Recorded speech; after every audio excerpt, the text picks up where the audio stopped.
लोग जुटल बड़ी लोग कैसे एगो गीतिया याद पड़ गए तेजस्वी जी का कहले बड़े माई बहन के सम्मान में तेजस्वी यादव मैदान में माई बहन के सम्मान में तेजस्वी यादव मैदान में और कहते हैं तेजस्वी यादव कि मैं जो वादा करता हूँ पूरा करता हूँ भले आप मुझे बच्चा कहते हैं मैं बच्चा हूँ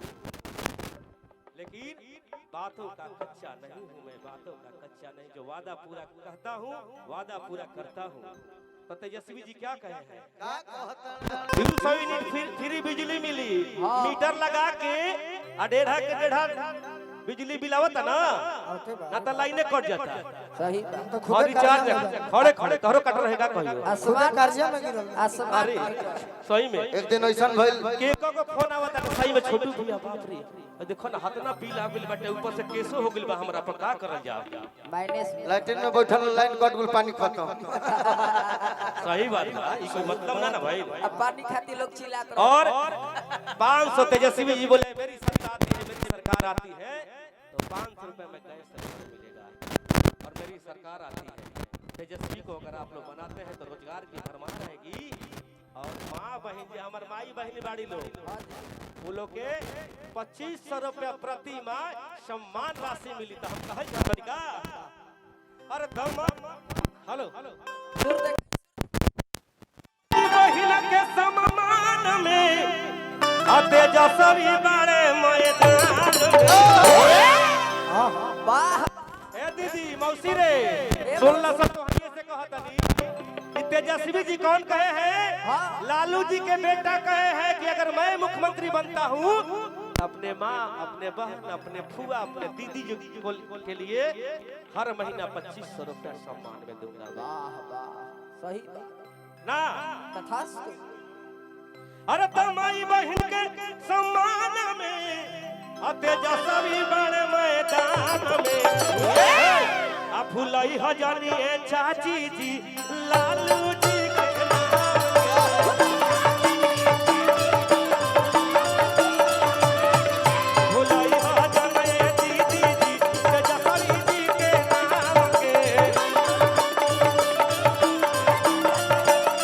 आई बहन के सम्मान में तेजस्वी बड़े मैदान में आई बहन के सम्मान में तेजस्वी बड़े मैदान में भूलई हो जाने भैया लोग लालू जी के नाम के भूलई हो जाने भैया लोग लालू जी के नाम के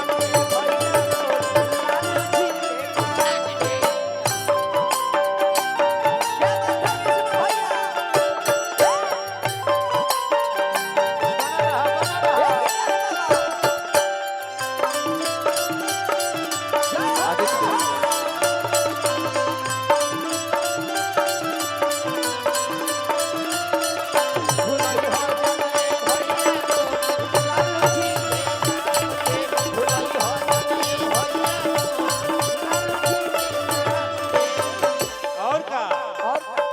चंदन बाबू सपना नौजवान के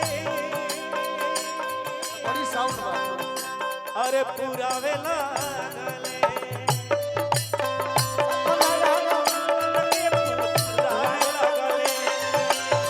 सपना नौजवान मन के पुराने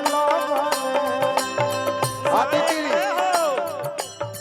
नायक बिहार आदित्य रौरे लिखल हो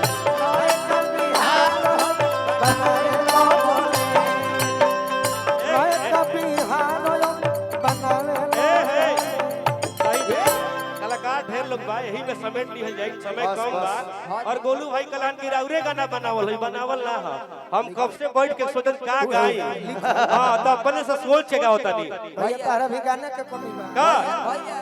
नौजवानों के सपना पूरावे लगले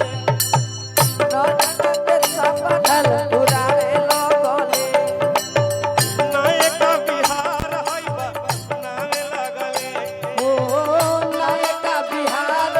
बनावे लगले ए अदिति यह माई बहन के देखे हेदे बहन खड़ा बड़ी होने माई बहिलो हटे पीछे बाड़ी लो तो हर लोग के सम्मान में का ए भैया माई बहन के सम्मान में तेजस्वी बड़े मैदान में माई बाबा के सम्मान में तेजस्वी बड़े मैदान में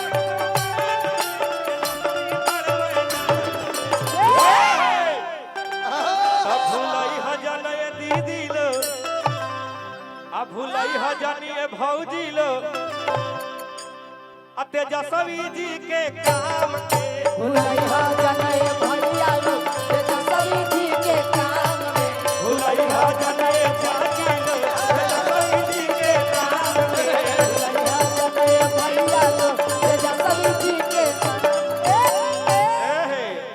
भूलाहू के नहीं खे सुना आदित्य तू हिलाओ एक मिनट आदित्य हिलाई है हम बात कर लेते हैं हम नौजवान भाई लोग से कहना चाहता हूं मैं आरजेडी सरकार ले आवे के बाद मुखरा बोलिए आप मुखरा बोलिए उमंग रहे के चाहिए लेकिन उमंग में होश में जोश में होश नहीं खे गवावे के सम्मान दीजिए सभी लोग को सरकार लाना है तो सभी लोग को सम्मान करना पड़ेगा आइए आदित्य जी ये बात है कि जल्दी से 2.5 लीटर आए राजा जी एक औरत कहत रही कि जल्दी से 2.5 लीटर आए राजा जी गोलू जी के साथे गावत गावत सब लोग के स्केल गावे का अंदाज हो गया हम चाहेंगे कि थोड़ा सा नहीं बढ़ा देंगे तो मेरा अच्छा रहेगा सही ये गड़बड़ हो रहा है ये गड़बड़ तार भोकल केस के ए उहे लगा दो ये करो